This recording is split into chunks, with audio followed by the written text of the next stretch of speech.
Hey guys, it's Vinny and you're watching his YouTube channel. Let's go.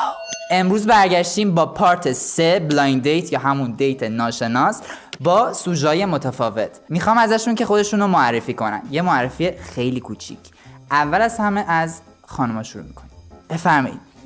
سلام، ستاره هستم، میکاپ آرتیست.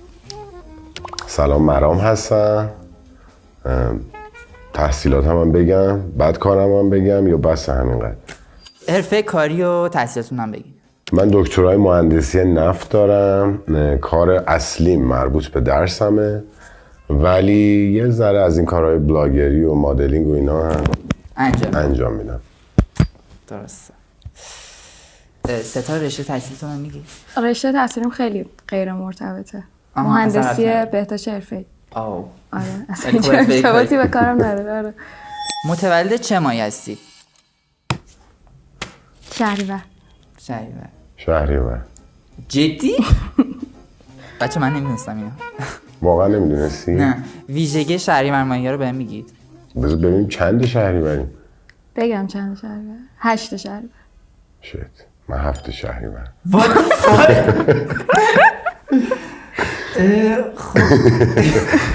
خب جالب شد. ببین یه ذره زود رنجن، زود دلخور میشن. خب ولی کلا آدمای مهربونی هن. بعد تو بیان احساساتشون یه ذره مشکل دارن، یعنی کلامی نمیتونن بگن. اوکی؟ ولی در کل آدمای بی‌ضرری هن. یعنی هر دوتون من مثلا مظلومید دیگه؟ مظلوم نه، ولی بی‌ضرر. درست. من میتونم تایید کنم فقط. تایید میکنم. آره. تایپ شخصیتیتون از نظر اینکه برونگرایید یا درونگرا میشه بهم بگی ستاره؟ میانگرایی. با درونگراها برونگرام، با برونگراها درونگرام. الان این اسمش میشه میانگرا؟ آخه مثلا منم هر آدمی تو وقتی خودش تنهاست همش درونگراست دیگه. نه. ولی وقتی مثلا با دوستاشه خب یه ذره اوکی تره، یه ذره برونگرا میشه، یه ذره حرف میزنه، یه ذره شادتره، فانتره. خودت الان چه تایپ شخصیتی؟ ولی کلا درونگرا. کلا درونگرا. آره، خیلی فکریم. به همه چی فکر میکنم. خیلی. اصلا خوب نیست. برای اینکه ذره راحت‌تر باشید میریم سفارش غذا رو که بیاریم، ولی خب بذارید اول من چیز کنم دوباره اینجا رو ادیتور اگه میشه توضیحات منو بذار، چون که خیلی پارت قبلی رو ندیدم. خب 3 2 1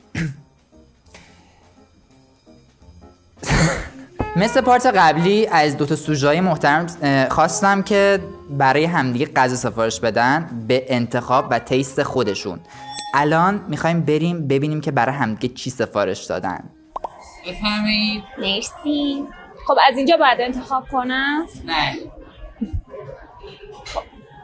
من میخوام یه غذایی که خودم خیلی الان دوست دارم رو انتخاب کنم که یا خیلی دوست داره یا اصلا دوستش نخواهد داشت. من سوشی انتخاب میکنم. واسه نوشیدنی هم آب. پس شد سوشی و آب. بله، سوشی با آب. سوشی. خب نهار. البته انتخاب من کلا یه جوریه که بیشتر برای شام مناسبه، ولی حالا باز من ترجیحم این بود که سوشی انتخاب کنم. سوشی؟ بله. نوعش اینگرید رول باشه و اینکه حتی المقدور میگوش تمپورا باشه، سرخ شده باشه، بهتر خام نباشه، پخته شده باشه. و اینکه برای نوشیدنی هم جینجر لیموناد. باز نکنیم؟ نه بدبختمون کردیم نیم ساعت. ببخشید. 3 2 1 جابجا نذاشتیم؟ داره عجیب میشه کم کم. آره خیلی شبیه هم بچه، من دیگه نمیتونم. خب ازتون میخوام بپرسم که نظرتون راجع به سفارشی که دریافت کردید چیه ستاره؟ خوشحالم چون چیزی که دوست داشتم سفارش دادم، الان چیزی که دوست داشتم دارم. جدی؟ آره خوشحالم. تو چی من؟ جالب بود. شمع برای چی؟ نه ولی باحال بود اینکه یه غذای مشترک اونم این چیز عجیبی بود. آره اینکه از این همه آیتم تونستید مغز همدیگه رو بخونید و من اینطوری بودم ها چی واقعا دوتاشون یه چیزو گفتم ولی خب نوشیدنی ها فرق میکردش. ستاره آب سفارش داد ولی مرام جینجر لیموناد فکر کنم سفارش داده بودی. چرا نمیخورید؟ ما بخوریم الان حتما؟ آره نه حتمی نیست شاید خب بخور. اینا میشه که برام ستاره راجع لبت خراب نمیشه؟ با سوشی نمیشه. از یه جا گرفتیم؟ آره چطور؟ کاراتون راحت بوده دیگه. عجب آدمی. خط قرمزاتون توی رابطه یا همون رد فلگ چیه؟ ببین خب رد فلگ دروغ گفتن، چه میدونم خیانت کردن، سر کار گذاشتن. به جز همه اینا به نظرم آدمی که نارسیسیسته، فکر میکنه که خودش مرکز جهانه، نسبت به بقیه آدما ترحم نداره، با آدمایی که پایین دست خودشن حالا به هر دلیلی بی‌ادبی میکنه و یه چیز دیگه آدمی که هوموفوبیکه به نظر من. نظر چیه؟ قشنگ بود. موافقی باش؟ آره موافقم باش. طرف چی کار کنه توی قرار اول شما کنسلش میکنید؟ ما بذار یه چیز رو مشخص کنیم. شما هر سوالی میپرسی اول لیدیز فرسته، بعد من جاهل. تو مجبور نشی ما دوتا رو نگاه کنی ببین کی میخواد جواب بده. آره اوکی. مثلا من اینجوریم که خب با یه آدمی وقتی صمیمی نیستی نباید باهاش شوخی کنی، باید مثلا اون تایمه بگذره، به خودت اجازه، یعنی نباید به خودت اجازه بدی همون اولش با طرف هر نوع شوخی بکنی. به این چیزا خیلی اهمیت میدم. درسته. پرحرفی بیخود،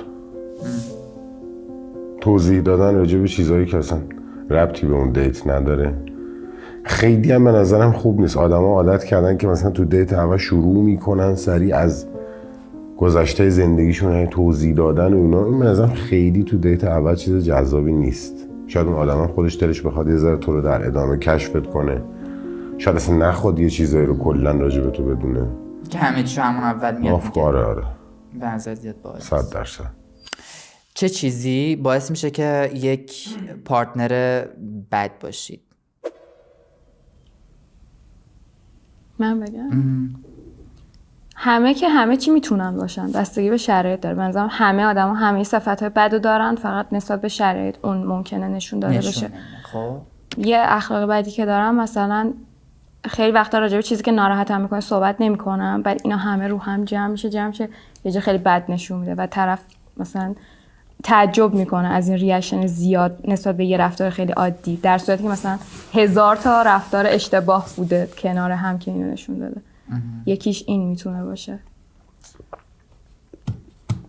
نظری نداری؟ نظرم درست میگه، موافقم باش. چرا؟ مشکلم اساسی هم مثلا همینه، یعنی ما یهو میمونه اینجوری جمع میشه سر یه چیزی ممکنه یهو مثلا بپری به طرف مقابلت یا مثلا دعواش کنی، بعد اونم خیلی بخوره تو ذوقش که بگه چرا مثلا سر یه همچین چیز کوچولویی این انقدر اومده من دعوا کرده، ولی خب این یه بکاپ خیلی بزرگی پشتش هست. آره. من الان برنامه‌های زندگیم یه جوریه که مثلا میرسم ساعت 10 شب مثلا برم مثلا ببینمش یا بخوایم بریم رستوران، ولی اون ممکنه که مثلا دوست داشته باشه زودتر بریم، از 9 بریم، ولی من مثلا یه جورایی غالب میکنم که حتما همین 10 بریم و اینکه اگر اون موافقت نکنه مثلا یه زن چرا دیگه دل کن دیگه.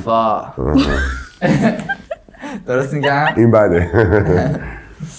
نه خب این دوست داری که حرف بیشتر حرف تو باشه تو بعضی از جاها، ولی با مشورت. آره نه اینجوری که نه اینکه فورس باشه، زور باشه. نه آره. یه چیزی میشه من بگم راجبه ما هم حرف بزنید. راجبه این میخوام صحبت کنیم که دوست جنس مخالف آیا رد فلگ هست یا نه؟ آخه نمیشه اصولا آدم وقتی یه چیزی رو برای خودش داره نمیشه طرف مقابلش رو محکوم کنه. یعنی تو وقتی خودت مثلا من اگر دوست دختر معمولی داشته باشم نمیتونم از تو انتظار داشته باشم که مثلا تو نداشته باشی. یه چیزی یه طرفه که نمیشه، اصلا درست نیست. ولی اصولا برای اینکه تجربه کردم که ممکنه در طول مدت رابطه یه احساس ناخوشایندی به وجود بیاره این داستان، یعنی همین که تو فکر کنی مثلا دوست دخترت فکر کنی که الان فلان دوست دختر دوست پسرم زنگ زده بهش داره صحبت میکنه، این براش کلا ناخوشاینده.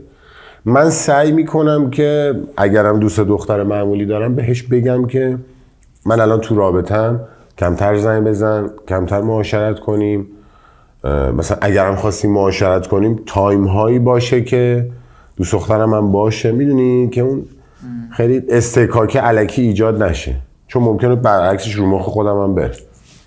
مثلا اینو گفتم به خاطر اینکه بیشتر دوستای من پسرم و با پسر راحت‌ترم و کلا وقتی که خب اولش درسته که طرف گارد داشته باشه، ولی خب وقتی تو رو بشناسه و بدونه که توی یه چارچوب خاصی داری رفتار میکنی و قرار نیست از اون چارچوب رد شه، به نظر من هیچ اشکالی نداره. جنسیت اصلا که مطرح نیست، فرقی نداره طرف دختر یا پسر. تصور کن توی رابطه ای خب با پارتنرت یه سری اخلاقاش روی مخته، سعی میکنی تغییرشون بدی، سعی در تغییر دادن اون رفتار انجام میدی یا نه کلا خودتو جدا میکنی؟ من تا جایی که جا داشته باشه سعی میکنم که نمیگم تغییر میدم، ولی مثلا اینجوری هم که خب تو میتونی آدم بهتری باشی، پتانسیلت بیشتر از اینه، سعی میکنم به طرف کمک کنم که آدم بهتری باشه، ولی اگه اونقدری آزارم بده که دیگه نتونم تحمل کنم، ترجیح میدم اون رابطه رو ترک کنم، چون آدما رو که نمیتونیم تغییر بدیم مگه اینکه خودشون بخوان. اینو که درست میگه واقعا، یعنی از یه سنی به بعد دیگه شخصیت آدم‌ها رو نمیتونی عوض کنی. حالا با توجه به هر چی، تربیت خانوادگی، محیطی که توش بزرگ شده یا هر چی، اون شخصیت دیگه شکل گرفته. و هر چقدر تو تلاش کنی الکی خودتو داری خسته میکنی. ولی خب یه چیزایی هست که این وسط مثلا ممکنه که برای تو ناخوشایند باشه، خوب نباشه، خب آدم میتونه اونا رو بگه دیگه. مثلا میگه شما مثلا این رفتار رو میکنی من دوست ندارم، شما مثلا اینجوری برخورد میکنی من دوست ندارم. اینا در حد مثلا اینکه گفتن گفتن در میون گذاشتن، ولی من این کارو میکنم، من کلا میگم که از چیزی ناراحت شدی. آره یا مثلا یه چیزی برام خوب نباشه بهش میگم این کارو نکن، چون دوباره ممکنه من ناراحت کنه، بعد دفعه بعدی دوباره این اتفاق پیش بیاد، خوب نیست. خیانت برای شما به چه معنیه؟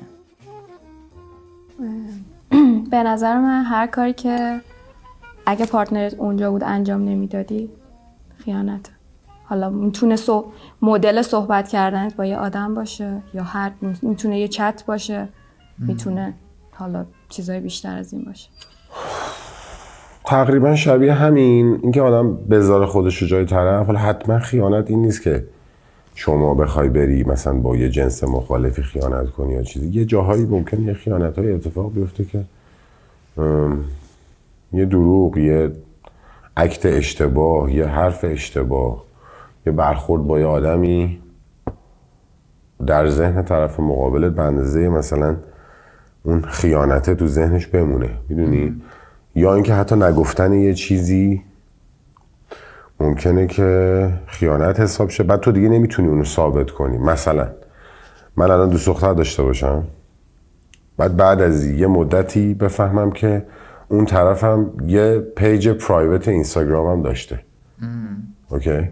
حالا اون هر چقدر بیاد به من ثابت کنه که اون تو هیچ اتفاقی نمی افتاده و اصلا این پیج واسه فک فامیل بوده و واسه فلان اینا، دیگه ببین اون تموم شده تو مغز تو، دیگه اون هک شده. حالا دیگه هر چقدر هم طرف اصرار نه به خدا این اینستا اینجوریه یادم رفته. این موضوعی که در مورد خیانت پیش اومد، تا حالا بهتون خیانت شده؟ بله. واقعا؟ بله. داستانش داستانشو میتونی بگی؟ داستانش که خب نگم بهت چی بگم، دلم خونه. به نظرتون بخشش کلن توی این داستان خیانت درسته؟ نه. تو چی من؟ خیر. کلن یعنی اصلا بخشش در کار نیست؟ خیانت نه دیگه، چه بخشیدنی نداره. تو یه بار یه اشتباه عجیب کنی، خیانت کنی، دوباره میکنی دیگه. قپش برات میریزه. آخه میدونی جالب اینجاست که تو جامعه آدم ها فکر میکنن که بیشتر پسران که دارن خیانت میکنن، یعنی همش مثلا تو خیانت پسرا رو غالب میدونن، فکر میکنن مثلا دخترها تو دوستی خیانت نمیکنن، کار بدی نمیکنن، ولی چرا واقعا این هست، یعنی دخترها هم خیانت میکنن مثل آب خوردن و تو ممکنه که اون لحظه هم نفهمی، یهو اصلا 8 ماه بعد بفهمی که چه اتفاقایی داشته میافتاد. و آره بفهم خواهش میکنم. جونم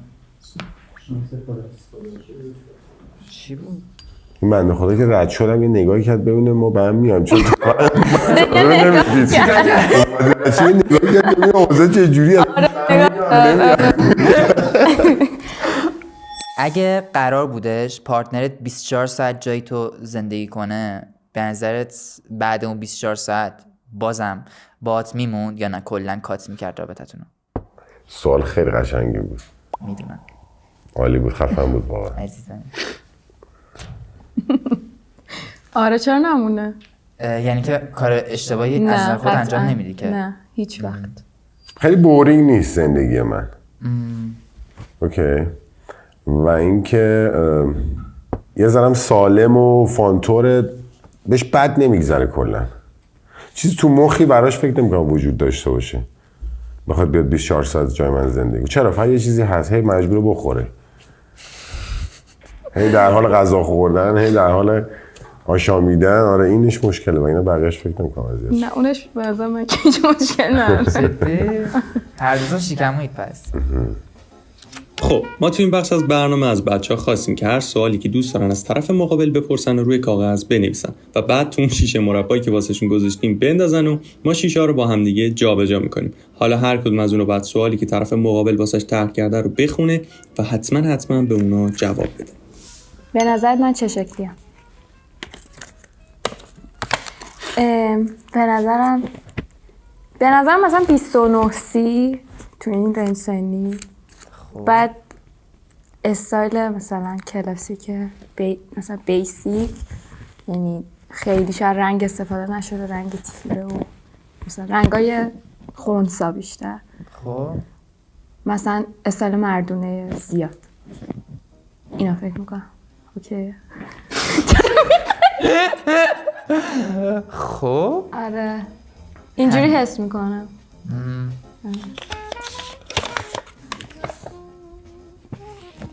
اگه الان میتونستی هر جایی باشی دوست داشتی کجا باشی؟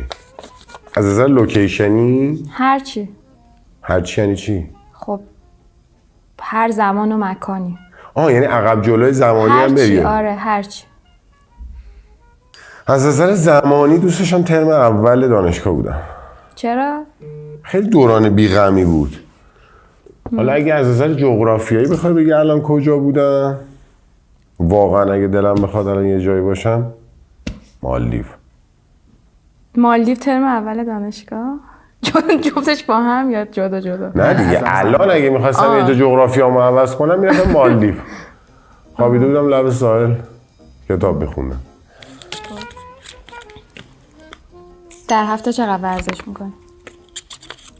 الان راستش این که الان رو توضیح و اینا الان یه تایمیه که ورزش خیلی نمی‌کنم به خاطر اینکه خیلی کارم زیاده، ولی خب یه چیزیه که همیشه ورزش روتینم بوده ولی الان نمی‌کنم. الان برنامه‌ام از شنبه بود ولی چون گذشت مثلا از یک شنبه مثلا شنبه معروفه ها. نه ولی کلا ورزش همیشه جزو برنامه زندگیمه الان، ولی چون خیلی کار میکنم مثلا فرصت نمیکنم که ورزش کنم.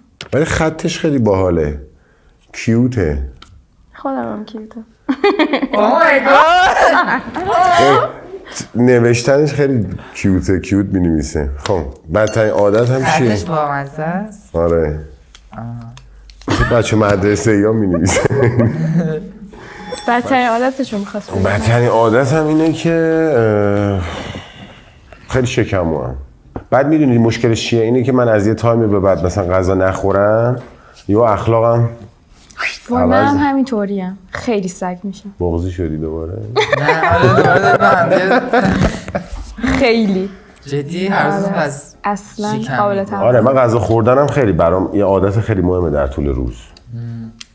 به نظرت میتونی شریک زندگی آینده تو خوشبخت کنی؟ آره چرا نتونی؟ میتونی. آره پتانسیلش رو خود میبینی؟ آره.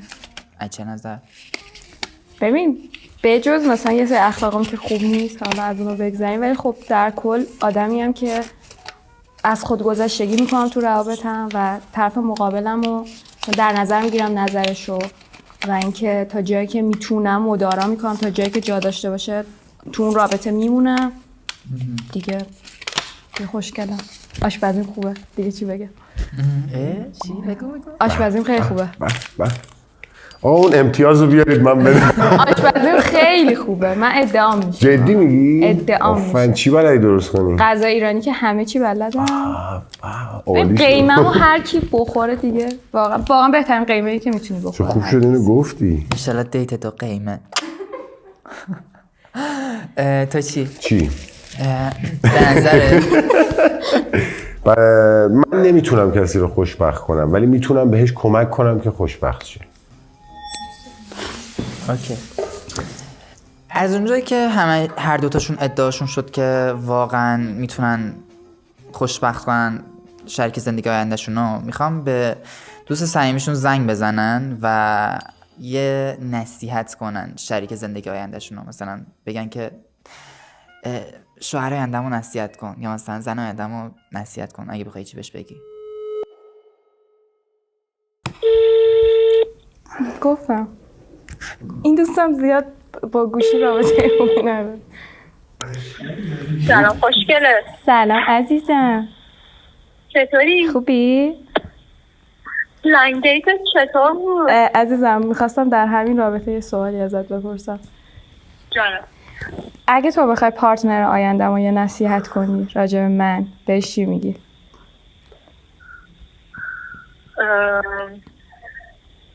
بذار در فکر کنم. اعصابشو خورد نکن که بعد به سرت میاد. جدی؟ آره خیلی. خطیف. مرسی، خدافظ. اسپیکر. الو. سلام علیکم. چکرم. خواب بودی؟ نه. آقا ما داریم ضبط میکنیم یه برنامه ای رو. خب بعد شما باید به عنوان دوست من بگی که اگر میخواستی یه نصیحتی به چه سوالای اونم از تو، اگر میخواستی که دوست پارتنر آینده منو یه نصیحتی بکنی چه نصیحتی میکردی؟ انتخاب نکن.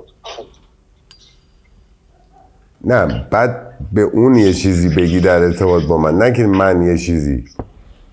من نمیدونم چه نصیحتی بکنم. آقا اخلاقای من چیه؟ اخلاقای من چیه؟ مثلا اون طرف باید چه چیزی رو رعایت کنه، چی کار بکنه، چی کار نکنه؟ نمیدونم چه خبر بکنم. آقا اشتباه کردی مثلا به شما زنگ زدیم ها؟ آقا شما برنده یه 207 شدی، شمارت هم دست در نکنه، میدیم حالا با هم هماهنگ کنم بیان بهت بدم. دست شما در نکنه با این کمک کردن تو راهنمایی کردن، خیلی ممنونم. برو بخواب شما. مرسی. یه چیزی من میشه بپرسم؟ فرست دیتو کی بعد حساب کنه؟ کلا فرست دیت و سکند دیت و آخری دیت در اول پسر حساب بکنی. نه که حالا یه چیزی باشه، نه، ولی کلا من شخصیتی ترجیح همینه که مثلا قرار رستوران این ور اون ور جایه من دست کنم تو جیبم. خیلی دوستم طرف مقابلم که یه خانومه بخواد دست کنه غذای منو حساب کنه یا غذای جفتمون حساب کنه، من دوست ندارم. موافق. میتونی جاش غذا درست کنه بده ما بخوریم. به نظر من هر کسی که درخواست اون دیت اولو میده باید حساب کنه. اگه دختره میده خودش باید حساب کنه. حالا یعنی لطف شما یه بستنی میتونی درخواست بدی. نه اگه دادم دیگه، اگه من که نمیدم، ولی حالا اگه ایوه. هر کسی که داد، آره هر کی که داد خودش حساب میکنه. و خانم بعدش میاد چی میگفت آهنگه؟ تایپ ظاهری مورد علاقتون. تایپ سی.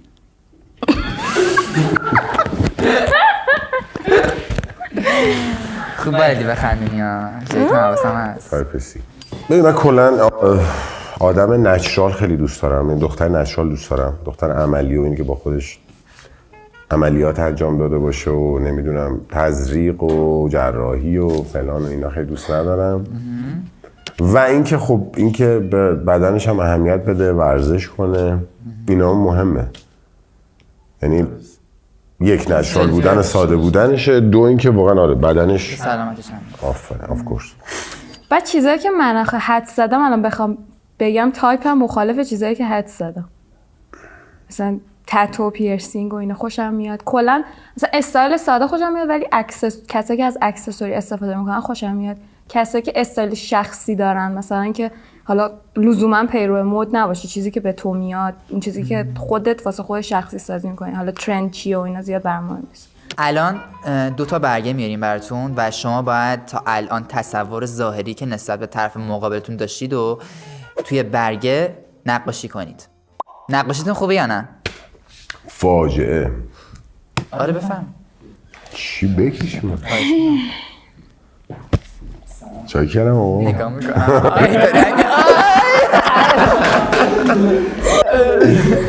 یک دقیقه وقت دارید. 3 2 1. بابا چرا سختش میکنی؟ چی تو یه دقیقه؟ ما چی بکشیم الان تو یه دقیقه؟ همین میتونستی سرشو بکشی. چی؟ سرشو میتونستی بکشی. چی میفهمی ازش؟ چی؟ موهاشو، گوششو، ابرو، چشم. دیگه یه چیز کلی کشیدم، یه چیز خیلی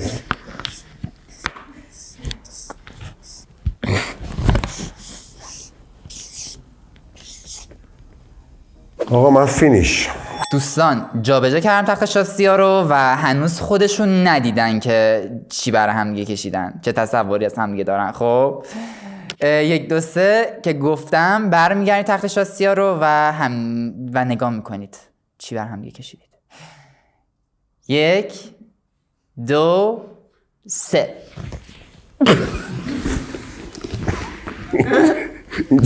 چیه آخه؟ این بیشتر یه کاریکاتوره. من کامیون من جالبه که هیچی هم دماغ ندارم دیگه، دهن ندارم. فقط این به نحوه رانندگیم اشاره داره. رسیدیم به بخش جذاب نمره دادن از روی شخصیت. از 1 تا 10 به شخصیتی که تا الان سوژه مقابلتون داشته باهاتون صحبت میکرده نمره میدید. 1 2 3.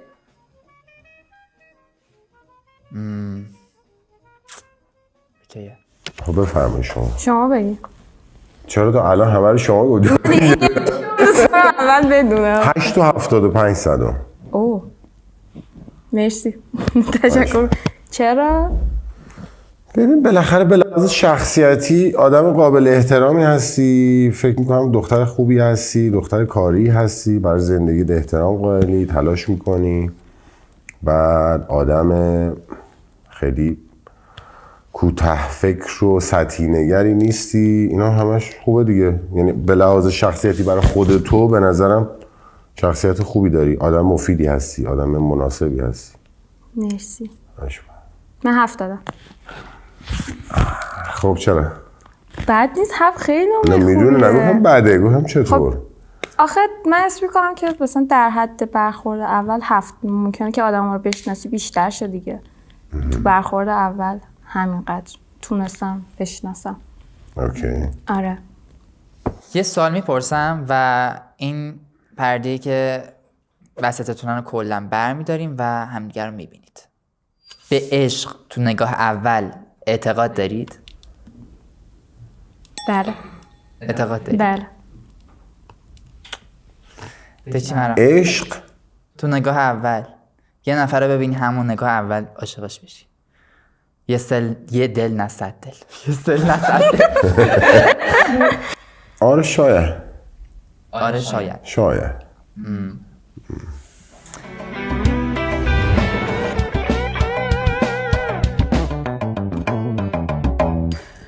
یک 2 3. سلام. سلام خوبی؟ مرسی. خوشبختم. ممنونم. تانک یو. ولی واقعا نمیتونستم قیافش حدس بزنم از اون صداش. جدی؟ گوگلی تر بود از گفتم صداش. گوگلیا. ای وای، چیزه. گوگلی دی. خب دوباره ما چشامون رو ببندیم نه حالا. وایسا. سن هم حدس بزنید ببینم. اول از همه ستاره سنش رو حدس بزن. همون 29 که گفتم. چند؟ 29.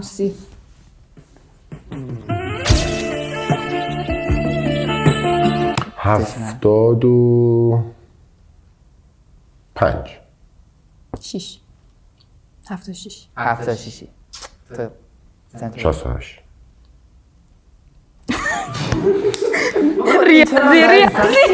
آقا ایشون متولد 76 هم من متولد 68. 33 و 26. الان ازتون میخوام یه امتیازدهی کلی انجام بدید، هم ظاهری هم شخصیتی.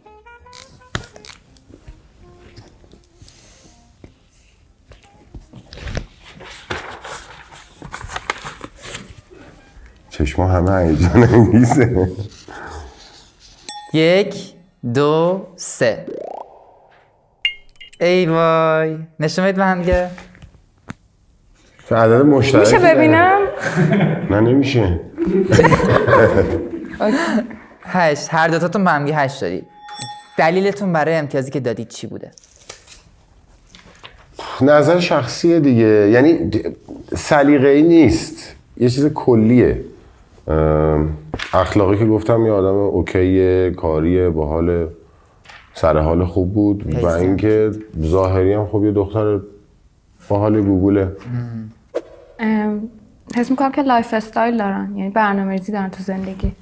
این به نظر من چیز خوبیه. دوست دارم من خودم همیشه لایف استایل داشته باشم، برنامه‌ریزی داشته باشم واسه زندگیم و حس میکنم که ایشون دارن تو زندگیشون. خیلی متشکرم. خواهش میکنم. من اینکه کار میکنه خیلی خوبه، یعنی انقدر سفت و انقدر پرتلاش داره کار میکنه خیلی خوبه و اینکه آشپزیش هم میگه خوبه. اینم رسیدیم به آخر ویدیو و این سوال خیلی سوال مهمیه. وقتی ازتون پرسیدم با لایک و دیسلایک جواب بدید. حاضرید با هم قرار دوم یا همون دیت دوم داشته باشید یا نه؟ چجوری باید بگیریم که؟ سریع باید نشون بدیم؟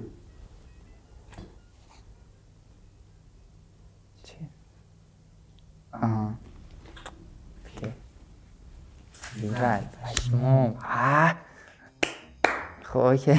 خب آقا به آخر ویدیو رسیدیم. مرسی که تا اینجا ویدیو رو تماشا کردید. اگه میخواید پارت 4 از ویدیو دیت ناشناس داشته باشیم تو کامنت ها بهم بگید. خدا نگهدار. دست بزنید.